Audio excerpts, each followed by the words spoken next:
You can't blame the government for not seeing this would happen. The virus spreads when people mingle with each other.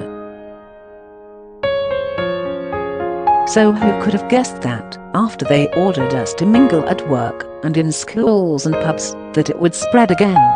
We can't expect the government to be psychic. For example, there's surprise it spread amongst students, because no one expects them to mingle.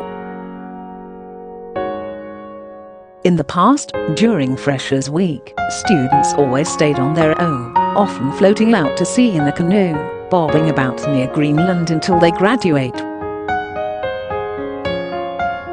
And no one could have guessed, if you introduce a 10 p.m. curfew for pubs, the drinkers would leave the pub together at 10 p.m, mingling outside and in taxi queues.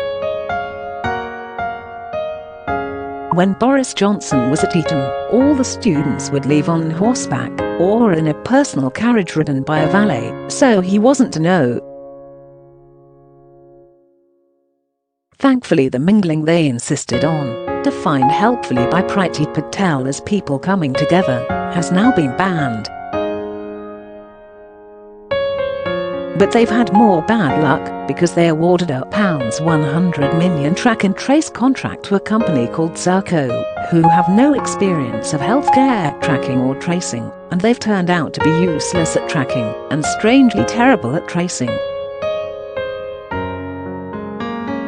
Boris Johnson always refers to the NHS Track and Trace system, but Serco is a private company. So it's NHS Track and Trace, in the same way that Kentucky Fried Chicken sells NHS Chicken Wing Buckets, or Crazy Dave who sells drugs in the nightclub sells NHS Skunk and Collapse. Serco subcontracted some of the work, including to companies connected to debt collecting agencies, which is how to get the job done. Because one critical skill of track and trace is sensitively asking for information. And no one is more sensitive than debt collecting agencies. They'll ask if you were at Ted's house on Sunday morning, adding, "And if we don't like your answer, we'll clamp your car and take your jewellery, you dirtbox."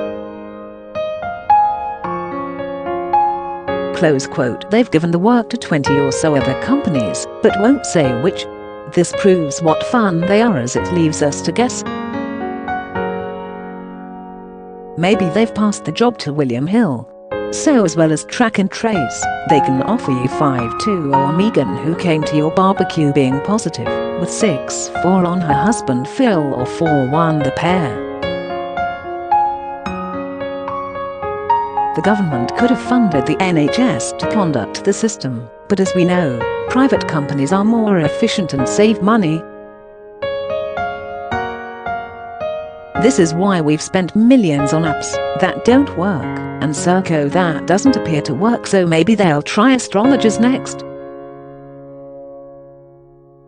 You'll be asked to drive 300 miles to Starry Stella in Exeter, who will tell you, with Venus rising, today is a good time to renew old friends, self-isolate and cough violently.